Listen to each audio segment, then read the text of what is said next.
Well, it's Groundhog Day. Again. And that must mean that I am Professor Robert E.G. Black, and this is the Groundhog Day Project. It's like we're stuck. You know, like a needle on a scratch record. It's one of those infinite time loop situations you might have heard about. It's a thing where the same day keeps happening? I wake up every day right here, right in Punxsutawney, and it's always February 2nd. Time.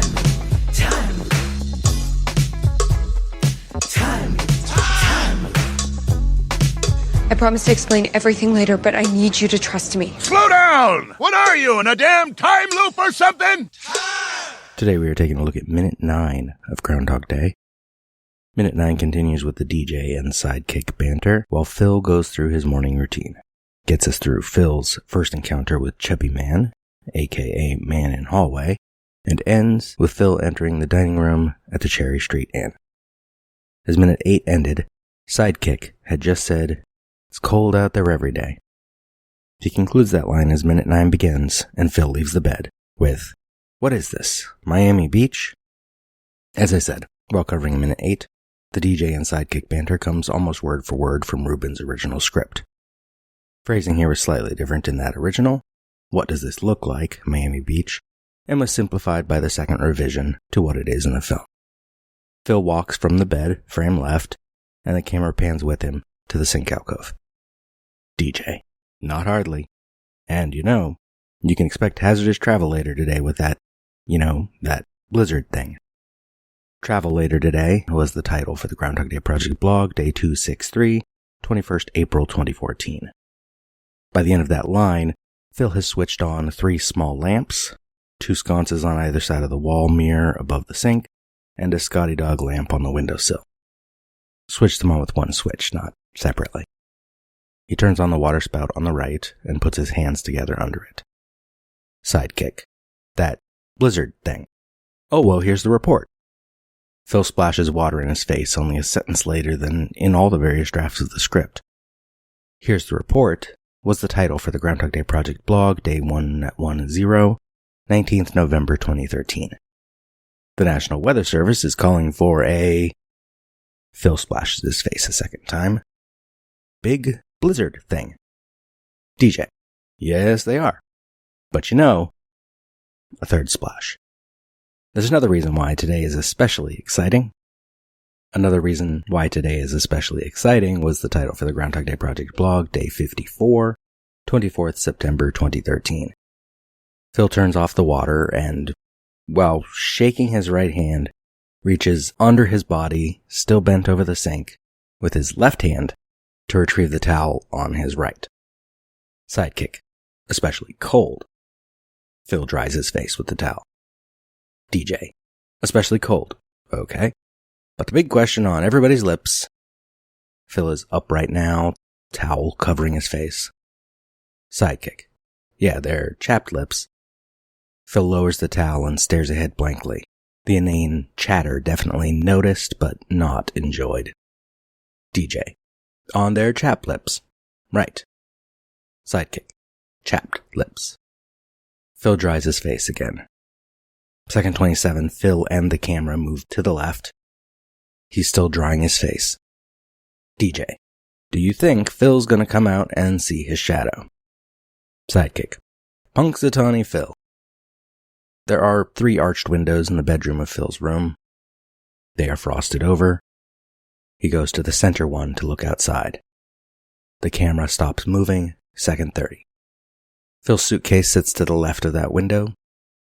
Some of his clothes, including his scarf and tie, sit on a chair to the right of that window. DJ. That's right. Woodchuck Chuckers, it's... Woodchuck Chuckers was rodent lovers until the final revision of the script. Phil pushes the already partially open drapes open enough to see outside without bending down. Second 33, we are looking north up Madison Street in Woodstock, Illinois. Cherry Street Inn's sign and front gate arch at bottom of frame, roughly centered on Madison. The street lamps are still on. A handful of people are milling about, presumably all headed to the town square.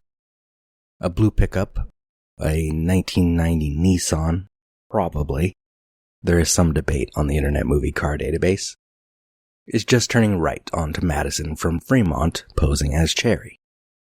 A man in a bright orange cap is on that corner, and I think he's the only person not heading toward the town square in this frame. DJ and Sidekick, together, Groundhog Day. In all drafts of the script, after they say that together, there are no more lines for them. Only sound effect of grunting groundhogs. In the film, DJ, get up and check that hog out there. Reverse second 35 from outside the window, we can see Phil not impressed by this town. DJ continued. Yeah. Sidekick.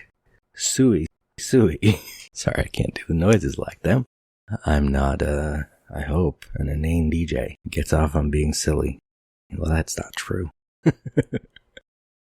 Phil seems to really notice the radio now, looking to his left, our right, toward the bedside table, not visible. That Suey call, by the way, is likely a degraded form of Latin, as the razorback, wild boar, member of the pig family, in the Linnaean classification naming system is Suidae. DJ, come here, groundhog. More grunts. Phil lets the curtain fall back down, and we cut. Second 39 to interior hallway. Phil emerges from an alcove to the left, dressed in a suit. We wouldn't realize it yet, but his room would be up its own stairway there. He has essentially rented the attic. The hallway continues away from us, down a couple steps. There's a door visible on the left, a plant by a frosted window at the end of the hall, and presumably another door on the right, but it is not visible. The main stairs go down to the right, some old push-button light switches on the wall at right edge of frame. This is Phil's first interaction with Chubby Man, so it does not exist in Ruben's original as such, but on page 3 of Ruben's script we do get a very brief interaction. We are a good ways into the time loop at this point in Ruben's original, but do not realize it, of course. Just 4 lines in the original. Chubby Man, morning. Phil, morning. Chubby Man, think it'll be in early spring? Phil, no telling. Then Phil politely walks past. The first exchange with Chubby Man would remain roughly that through the final revision of the script. In the final revision, Phil's answer is, I don't know about the groundhog, but I'm predicting March 21st. In the film, Phil steps into the hallway. He has his long coat and his scarf both hung over his left arm. The camera pans slightly right, and the renamed man in hallway emerges, coming up the stairs from the right. Like Phil, he is dressed in a suit. Man in hallway is played by Ken Hudson Campbell. From his IMDb bio. Originally from Elmhurst, Illinois, born 5th June 1962, Campbell started his career in film school at Columbia College, Chicago, and went on to the legendary improv comedy theater, The Second City, where he earned his comedy chops, working alongside, among others, Steve Carell, Bob Odenkirk, and Chris Farley. This led to his film debut in Home Alone, 1990. He was the Santa that Kevin talks to on Christmas Eve. Excuse me. Yeah? Hey, nice shoes. Oh, thanks. Is he still here? It's really important that I see him. Let's get in his car. I guess if you hurry, you can catch him. Damn. How low can you get giving Kris Kringle a parking ticket on Christmas Eve? What's next? Rabies shots for the Easter Bunny? Santa, hold on. Can I talk to you for a minute? Yeah, if you make it quick, Santa's got a little get-together he's late for. Okay. I know you're not the real Santa Claus. What makes you say that? Just out of curiosity. I'm old enough to know how it works. All right.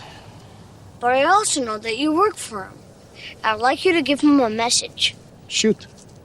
I'm Kevin McAllister, 671 Lincoln Boulevard. Do you need the phone number? That's right. Okay, this is extremely important. Would you please tell him that instead of presents this year, I just want my family back. No toys, nothing but Peter, Kate, Buzz, Megan, Linny, and Jeff. And my aunt and my cousins. And if he has time, my Uncle Frank. Okay? Okay. See what I can do. Thanks. Wait, hold on a second. My elf took the last of the candy canes home to her boyfriend.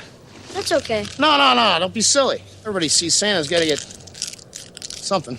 Here, pull out your little paw there. There you go. Don't spoil your dinner. I won't. Thanks.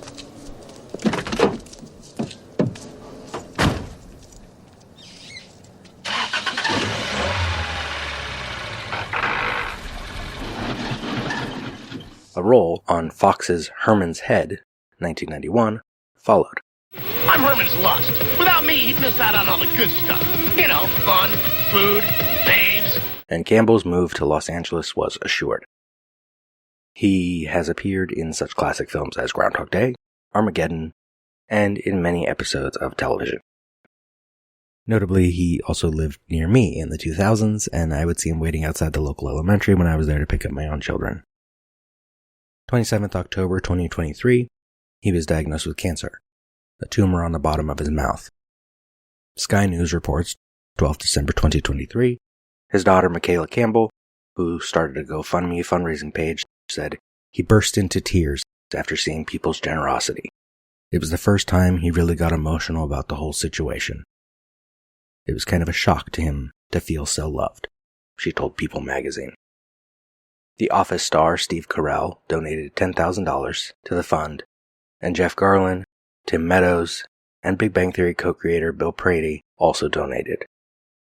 He had successful surgery on 7th December to remove the tumor and reconstruct his jaw using bone from his leg. The fundraiser, which has surpassed its $100,000 target, was set up to cover costs for medical equipment, carers, transport, dental implants, and other expenses. Campbell will have radiotherapy after surgery and may need chemotherapy after a 6-month recovery period. He has 63 acting credits on IMDb, including 72 episodes of the aforementioned Herman's Head. Man in hallway. Morning. He is cheery and direct, stopping on the landing. Phil smiles politely and answers. Phil. Morning. Man in hallway. You off to see the groundhog? Phil. Yes, I am. Man in hallway. Do you think it's going to be in early spring? Phil. I'm predicting March 21st. I'm predicting March 21st was the title for the Groundhog Day Project blog, day 232, 21st March 2014. Man in hallway laughs at that as Phil is already moving past him to descend the stairs. Man in hallway turns as he passes, calling after him. Good guess. Phil is completely out of frame by second 53. You know, I think that actually is the first day of spring. Interior, dining room. This is a set built in a warehouse in Cary, Illinois, made to resemble the actual front room at the real location. The views out the front window are relatively accurate. There are 3 tables of guests immediately visible. An old couple at the table on the left. A younger couple with an older woman at the center table. The 3 of them will be present watching Jeopardy later. The waitress is there interacting with them. A family of 4 at the table on the right. Walking toward us with a pitcher of orange juice is Angela Patton as Mrs. Lancaster. First name Florence in the second revision of the script, first name Mabel in the musical. We will discuss Angela Patton in more detail next minute. Camera pans left as Mrs. Lancaster makes her way to the buffet on the left. Behind her, the waitress moves from the younger couple to the older couple. Mrs. Lancaster sets down the pitcher of orange juice, and we cut, second 59, to the reverse. Phil enters the dining room from the left, the main hallway. A couple guests are sitting in that main hallway looking at what is presumably a map of the town. 2 older extras are sitting at the table in the corner. Another older gentleman stands by them. The 2 at the table are Samuel Mages and Evangeline Binkley. The man standing is Ben Zwick. The 3 of them are credited as Jeopardy viewers. They will be seated on the couch in the Jeopardy scene. Camera pans right with Phil, and the minute ends. Most of life is just junk, right? It's filler. And then there's these moments. It's a perfect day. couldn't have planned a day like this. Well, you can. It just takes an awful lot of work. When all the randomness turns into something perfect. It's like life's dropping all the bullshit just for a second to show us how amazing it could be all the time if it wanted to. I don't know. I think maybe we're supposed to become like better people. Though I honestly don't even know how that could be possible. Whoa, now. Sounds like someone's got a case of the time loop blues. Ever think about it? We must miss so many of them. All those tiny perfect things are just poof, gone. Lost forever. But not today. You can make right what once went wrong. That is a disturbingly inspirational idea, Mark. I know, but what is this? Some kind of time loop like a gypsy curse? Is the universe giving us a cosmic test, or am I just going fucking crazy? Time.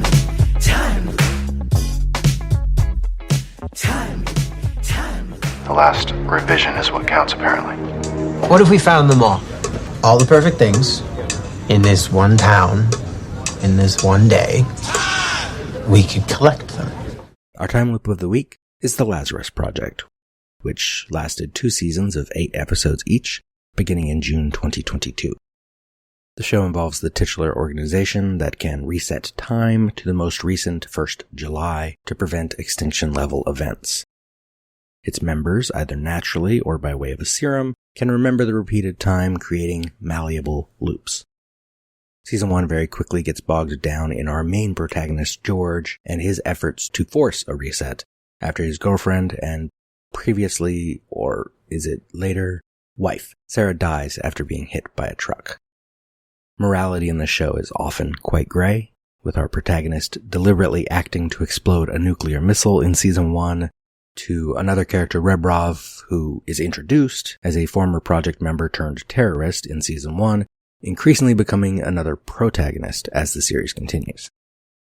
The show becomes quite convoluted in Season 2 with the introduction of another organization that can apparently not only loop time but travel through it, and scenes and variations of scenes will repeat with minor or major changes or just with new narrative context.